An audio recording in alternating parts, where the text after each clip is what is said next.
kita seolah-olah ada kehilangan sesuatu. Pelbagai nilainya, cara kehidupan kita dan sebagainya. Walaupun pada asasnya, pada dasarnya telah ditetapkan oleh syarak Allah dan Nabi SAW, Allah dan Rasulnya.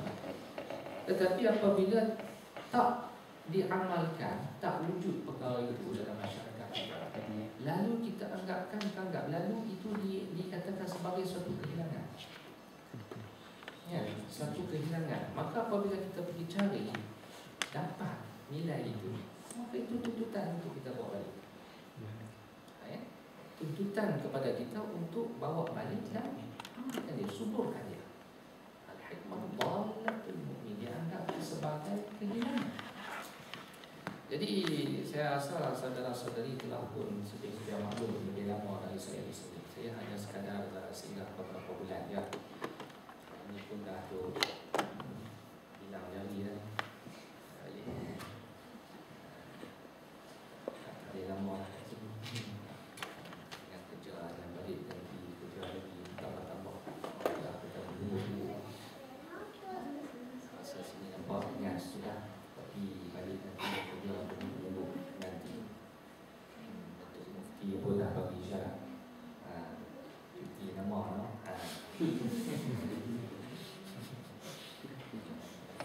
Jadi saudara-saudari lebih sedia maklum sebab dia lama di sini. Bagaimana melihat saudara-saudari tuan-tuan mendapat melihat bagaimana orang di sini tata cara kehidupan, budayanya, yang insya-Allah saya akan sentuh satu kita berkesempatan. Jadi perkara itu nilainya baik kan? Peradabannya elok. Awak menghormatinya, ketulusannya, amanahnya dan sebagainya. Semua itu nilai yang baik. Apa kita tak boleh amalkan kan? Oh, sudah tentu menjadi tuntutan. Sebab itu nilai murni, nilai amalan yang cukup baik, kebajikan yang cukup tinggi. Dalam masyarakat kita ada tak? Ada. Tetapi ya, macam kita sedia maklum, masih lagi memerlukan suatu kesungguhan dalam masyarakat kita untuk lebih menyuburkan nilai-nilai itu. Maka apabila seolah-olah macam tiada ataupun kehilangan, menjadi tuntutan kepada kita untuk dapatkan dia. Nah, apa tuntutan Islam? Sebenarnya saudara-saudari, apa yang ingin saya nak sampaikan itu satu dua perkara berkaitan dengan nilai ini. Sebenarnya, Masya Allah, Tabarakallah, apa yang saudara-saudari lihat dan alami di sini, pengalaman dalam bermasyarakat di sini, nilai-nilai sekeliling saudara-saudari di sini, dalam universiti kah dia, di luar universiti kah, dalam kelompok yang lebih besar, dalam masyarakat bukan Islam, sesama Islam dan sebagainya. Semua itu sebenarnya hampir kesemua, saya yakin. Saya nak kata dalam jumlah angka mungkin saya tak dapat, tetapi secara umum saya melihat, Masya Allah, apa yang diamalkan oleh masyarakat sini sebenarnya 1480 tahun yang lalu telah pun disebut oleh seorang manusia agung yang menjadi ikutan dan harapan kepada kita, yaitu baginda Nabi SAW. Nah, apa antaranya nilai-nilai yang paling terserlah di sini, yang kita pun berasa begitu kagum, sangat berkesan. Allah Akbar, saya rasa macam tak cukup nak 2 jam cakap. Oh, memang tak. Masya Allah, kata apabila saya tengok satu jumpa satu perkara, tengok satu perkara, teringat Masya Allah, Nabi sebut dah lah. Lepas tu jumpa pula tengok, ulama pernah kupas masalah ni, kaji kita tengok apa. Oh ya dah, Nabi dah sebut dah lah. Sembang dengan seorang sahabat di bulan lepas di Stoke on Trent. Dia pernah bekerja di pusat jagaan orang tua, bagaimana keadaan suasana ataupun orang-orang sini menjaga orang tua-tua. Orang tua-tua itu memang satu tahap apabila dia dah tak mampu lagi nak mengurus kehidupan dia sendiri, pergi menyerahkan diri dia di rumah orang tua. Lalu pusat penjagaan orang tua ni hidup subur di sini dan sebagainya. Bagaimana pihak kerajaan mengambil berat soal kebajikan keluarga emas ini. Tengok. Menarik kan sembang tanya dia lagi, tanya dia lagi. Kemudian macam yang sebut lah, kena lupa lah pengambil dalam kitab mana, apa bahasa mana. Ulama dah bahas dah. InsyaAllah saudara-saudara sekalian. Jadi tak tahulah. Inilah kewajipan. Mungkin saya boleh sampaikan satu dua perkara sekadar contoh untuk renungan kita bersama. Mudah-mudahan kita dapat bawa balik tempat kita dan subur setiap hari. Ini harta pusaka, pusaka yang ditinggal oleh Nabi SAW. Sebenarnya hak kita, kepunyaan kita, milik kita, tapi kita tinggalkan dia, maka berlakulah apa yang berlaku dalam masyarakat kita hari ini. Saya teringat kepada kata-kata Imam Malik bin Anas radhiyallahu anhu atau rahimahullah. Al-Imam Malik rahimahullah, tokoh dalam mazhab Maliki. Ya, Imam Malik seorang kata-kata usia hebat, ulama mujtahid di zaman tabi'in dulu, turun pertama. Imam Malik rupanya dah kata lama lah, 1300 tahun dulu. Sekarang 1433 1300 tahun lebih dulu Imam Malik dah sebut. Dia dah nampak dah. Imam Malik kata-kata dia. Apa kata dia? Beliau mengatakan la yasluhu akhiru hadhihi ummah illa bima saluha bihi awwalha.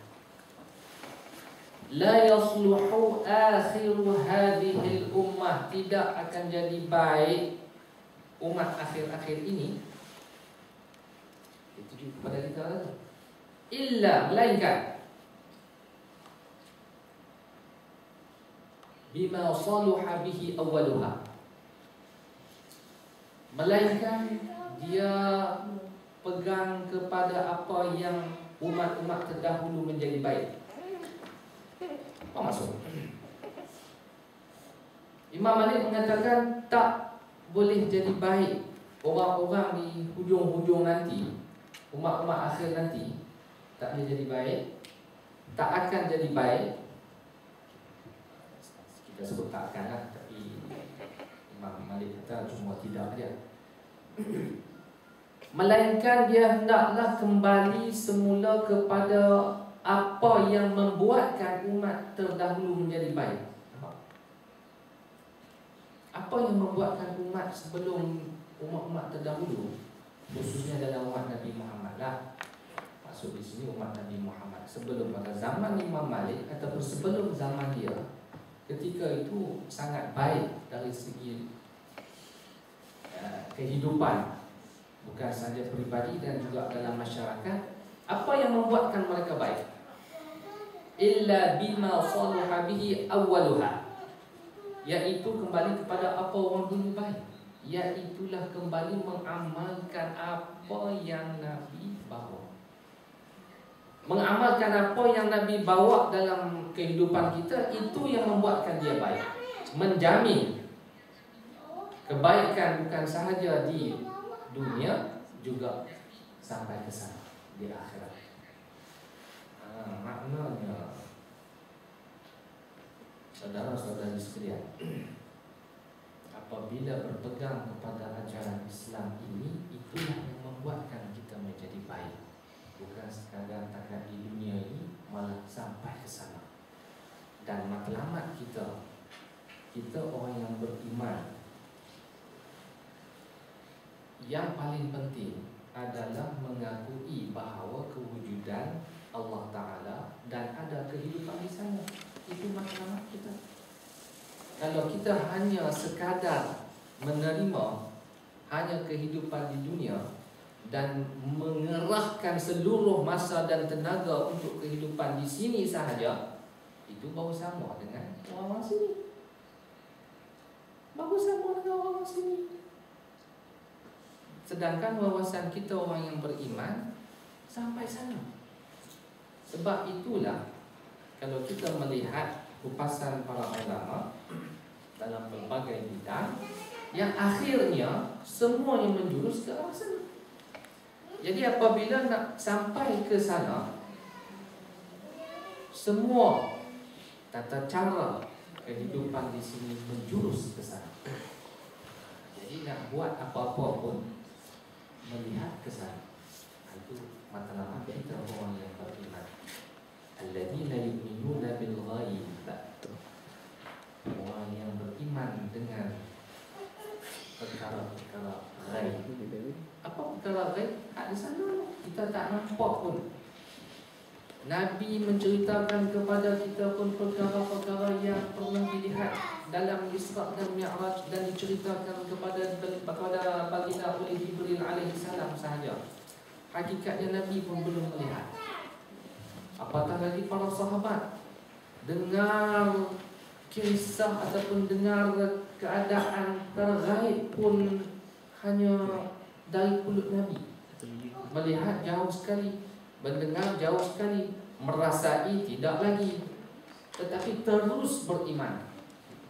Ini perbezaan dia. Apabila terus beriman, maknanya dia menerima kesemuanya apa yang dibawa oleh Allah dan Nabi SAW, lalu dibuat, diamalkan dalam kehidupannya. Baik, balik semula kepada kata-kata Imam Malik tadi. Maknanya untuk membuatkan kita ini menjadi baik, hendaklah kita meniru, mengambil contoh apa umat terdahulu, membuatkan mereka menjadi begitu berjaya, meletakkan asas kehidupan untuk di dunia sampai dapat bertapak ke sana. Jadi akhirnya kembali kepada ajaran Islam agama kita itu sendiri.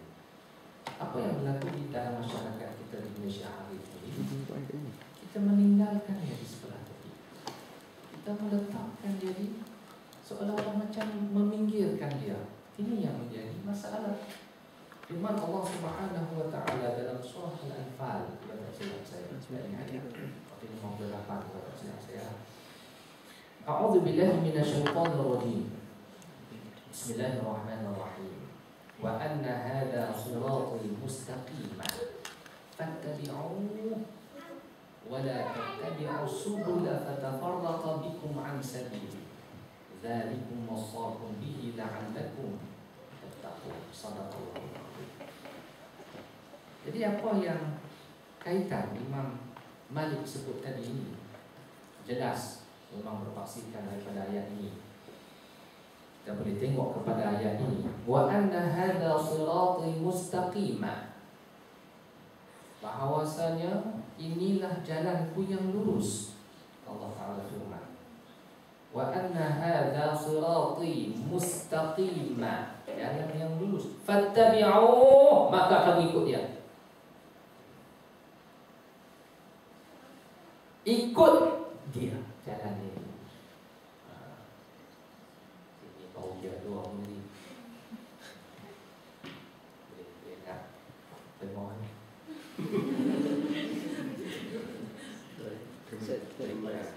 Tukar. Tapi tak boleh apa. Saya dia dulu suara saya dia lebih ada sekali kulit. Tak apa. Tak apa kalau meskipun dia namanya apa. Memang di macam-macam cakap kuliah pun mula dengan yang extend dulu tapi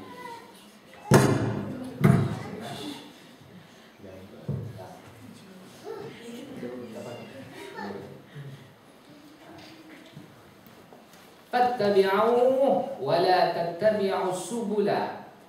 Jangan kamu ikut jalan-jalan lain. Fatafarraqa bikum, ini akan membuatkan kamu berselerakkan, berpecah antara kamu. Jelas Allah Ta'ala mengingatkan kita. Dzalikum wasaqum bihi, demikian itulah wasaqum bihi, Allah mewasiatkan kepada kamu. La'allakum tattaqun, mudah-mudahan kamu semua bertakwa. Jelas daripada ayat ini, saudara-saudari, Allah Ta'ala mengingatkan kepada kita bahawa ikutlah jalan ini, jalan agama yang Allah Ta'ala bawa ini, tetapkan ini untuk panduan kita di atas muka bumi ini. Kalau kaedah mudah secara mantiknya, mungkin dari saudara dari Musi tadi kata dia matematik, cara matematik mudahnya, siapa yang menjadikan kita? Allah Ta'ala. Siapa yang memberikan rezeki kepada kita? Allah Ta'ala kita. Maka Allah Ta'ala lebih mengetahui keadaan kita. Lalu Allah Ta'ala meletakkan satu garis panduan untuk menjadi pedoman kepada kamu atas muka bumi. Nah, mudah aja. Allah Ta'ala yang lebih mengetahui segala-galanya. Dia yang jadikan kita, bukan kita terjadi sendiri. Ada sebab musabab melalui orang tua dan sebagainya, itu lain. Tetapi hakikatnya Allah yang menjadikan kita. Allah yang mengatur kehidupan kita. Allah yang memberi rezeki kepada kita. Siapa beri rezeki kepada saudara-saudari sehingga berada di sini? Siapa yang beri rezeki kepada saya sehingga saya berdiri di sini? Allah Ta'ala. Siapa yang bagi rezeki kepada kita boleh menyuap dalam mulut? Siapa yang memberi rezeki terhadap suasana ataupun kita boleh bernyawa dalam keadaan tenang, aman, harmoni, damai dan sebagainya? Allah Ta'ala. Pendek kata, semuanya Allah Ta'ala yang jadikan kepada kita. Jadikan kita dan jadikan kepada kita. Maka Allah Ta'ala meletakkan, lebih mengetahui tentang keadaan kita. Lalu Allah Ta'ala letakkan satu garis panduan. Shiratul mustaqimah, jalan yang lurus ini. Jadi apabila Allah Ta'ala letakkan garis panduan ini, maka kami ikut je lah. Kami ikut je. Kalau ikut jalan lain, fatafarraqa bikum. Dah Allah Ta'ala punya dah kepada kita, saudara-saudari sekalian. Fatafarraqa bikum, kamu akan bercelaru. Kalau kamu tinggal perkara ini, kamu tinggal jalan ini, tak ikut jalan ini, fatafarraqa bikum, kamu akan bercelaru, berselerak, berpecah belah, bercerai-berai dan sebagainya. Inilah yang berlaku di dalam masyarakat kita, saudara-saudari yang bersedia. Betapa ramai hari ini keadaan pembuangan bayi. Saya sedih betul ya. Dalam sehingga hari ini ada, tapi berita-berita itu menjadi makin kecil dan tak sensasi sebab keadaan suasana kita hari ini ada faktor lain. Tetapi dalam masa itu setiap hari ada lahir. Sini tak payah bicara lah, sana tempat kita. Jadi apa arti ini? Lahirnya anak-anak yang tidak berdosa, yang tidak mempunyai bapa yang sah. Mak sah, bapa tak sah. Lalu kalau saudara-saudari lihat 5-6 tahun yang lalu, rukuk tergempar dalam masyarakat kita, di negara kita, dengan kehadiran anak-anak yang tidak sah taraf ini menjadi gempar dalam masyarakat. Memanglah ditolak oleh masyarakat kita, tetapi berlaku. Kenapa? Lalu disensasikan dalam akhbar. Ini pun satu hal. Ya, dalam akhbar media itu satu hal. Disensasikan lebih. Oh, ini kita tidak menerima, ini bukan budaya kita, tak bersalah, tak berdosa si anak kecil ini. Ini laki si ini yang pelakunya harus bertanggungjawab. Tidak, macam-macam. Berita itu, anak lahir dibuang dalam keadaan yang cukup menyayat hati, dibuang begitu saja dalam sungai, dalam parit, longkang, tong sampah. Ini nyawa manusia, bukan yang patung mainan. Kalau patung mainan boleh angkat gini-gini, bukan. Ini manusia. Lalu dibuang dalam keadaan hidup-hidup. Tahun lepas pun sebelum datang sini, kalau mungkin saudara-saudari pernah terbaca dalam akhbar, sebelum saya sampai sini pun dibuang dalam tandas, lalu dipam flash tandas itu. Masya Allah, apa sebab berlakunya semua ini? Jadi kita lebih fokus kepada berita itu, sensasi anak yang tidak berdosa diperlakukan sebagian, apakah nasibnya nanti. Hanya difokus kepada si anak yang terbuang itu, yang teraniaya itu, yang mati dalam keadaan seperti mana haiwan dan mainan. Tapi yang sebenarnya pada pandangan saya, pemerhatian saya, bukan isu itu yang kita nak tengok. Bukan isu pembuangan bayi. Pada saya, pemerhatian saya bukan isu pembuangan bayi, tetapi isu perzinaan yang sangat dilarang oleh syarak. Itu isunya. Kalau tidak, tak main budak-budak tu. Tapi tak disebut pula perkara ini, tak di-highlight perkara ini. Jadi Islam syarak membantras dari awal lagi. Bukan hanya melihat kepada persoalan bagaimana nak selesai anak-anak pembuangan ini, tubuh sekolah untuk menyelamatkan tubuh pusat pentarbiahan untuk golongan remaja yang terbiar dan terlanjur dan sebagainya. Itu salah satu langkah yang entah ke 80 sebagai mengatasi masalah sebab ada orang berfikir jadi macam mana Ustaz, takkan kita nak takkan memang kita terpaksa merawat anak-anak remaja kita yang dah terlanjur. Tapi sebelum itu langkah yang lebih utama apa yang kita perlu lakukan, wa anna hadza siratal mustaqim. Lalu kita tinggalkan nilai-nilai Islam. Inilah jadinya dalam masyarakat kita, sifat-sifat tak suka kepada kawan, hasad, dengki, tolak sana, tolak sini, dalam masyarakat kita yang mengumpat sana, fitnah sini, fitnah sana, lebih memburukkan keadaan. Wa anna hadza siratal mustaqim. Kita tinggalkan nilai apa yang disebut oleh Nabi. Jadilah kita berkelahi sama kita. Kita tak pernah menghormati orang. Kita rasa kita lah yang betul, kita rasa kita lah yang terbaik. Akhirnya kita berkelakar bersama sendiri. Fattabi'u, kita tinggal perkara itu. Fattabi'u, ikut, kita tak ikut. Lalu keadaan kita berselerak. Saudara-saudara sekalian, jadi apa yang kita nak tengok, bukan nak menyelesaikan isu itu dalam satu-satu perkara itu pada apabila perkara itu dah berlaku. Hikmahnya Islam ini, syarak ini, Nabi meletakkan asas itu. Allah Ta'ala kehendaki bantras dari awal supaya tak berlaku, supaya tidak berlaku. Apa jadi kepada anak-anak muda dan juga orang-orang tua kita? Ya, yang boleh saudara-saudara melihat di sini keadaan bagaimana orang di sini saling kita kata menghormati dan juga memberi perhatian keadaan anak muda, orang dewasa, orang tua. Ialah nilai, bukanlah semua nilai baik di sini.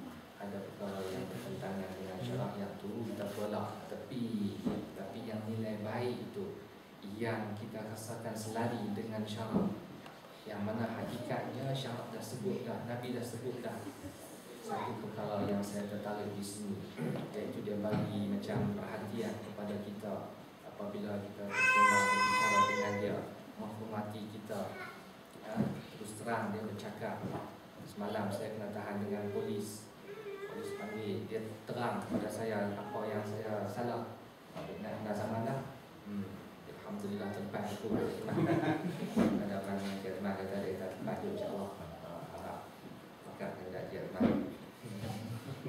Bukan speed, tapi kedudukan saya terleka di lorong laju, tak masuk ke tepi. Tapi apa dia cakap dengan saya, beri perhatian, dia terang, dia menghormati kita. Apatah lagi kita orang, oh ini budaya baik, kita pergi ke kedai beli barang, bermuamalah dengan dia orang, bergaul dalam masyarakat dia orang, sembang, layan kita elok baik. Dalam masyarakat kita Melayu tak jadi kan elok? Jadi, tetapi kadang-kadang tak begitu selesa kehidupan kita sendiri pun. Lalu saya teringat apa yang Nabi sebut. Masya Allah, Tabarakallah. Saya tak ingat riwayat daripada Ibnu Umar atau Ibnu Abbas. Saya tak ingat sebab. Tapi matan hadisnya begini. Man lam yarham saghirana wa ya'rif haqqa kabirina falaysa minna. Riwayat Imam Al-Baihaqi kalau tak silap saya. Tapi matan hadisnya bunyi begitu. Saya tak ingat riwayat siapa. Man lam yarham saghirana wa ya'rif haqqa kabirina falaysa minna. Siapa yang tidak mengasihi saghirana, golongan kecil kita, maknanya orang muda kan? Wa ya'rif haqqa kabirina, dan tidak mengetahui hak-hak orang kabirina, orang lebih besar di kalangan kita, orang tua-tua lah. Falaysa minna, ini bukan daripada golongan kita. Nabi dah pesan kepada kita. Nabi dah pesan rupanya. Orang tua yang tak mengasihi orang muda, orang muda yang tidak menghormati orang tua, itu bukan daripada ajaran Nabi. Nabi kata, ini bukan dari golonganku. Tapi sebut nama dah. Sebut nama dah. Maknanya orang tua apabila berhadapan, bergaul dengan orang muda, dia kena mengasihi orang muda. Tunjukkan rasa kasih dia, rasa mesra dia dengan orang muda. Karena masyarakat kita, orang tua-tua kita dengan orang muda, aku makan garam dulu lah. Makan garam dulu. Dia tak menunjukkan rasa kemesraan dia dengan orang muda. Bukan nak menolak mentah-mentah. Bukan, memang ada pandangan orang muda-muda ni, orang-orang muda ni kadang-kadang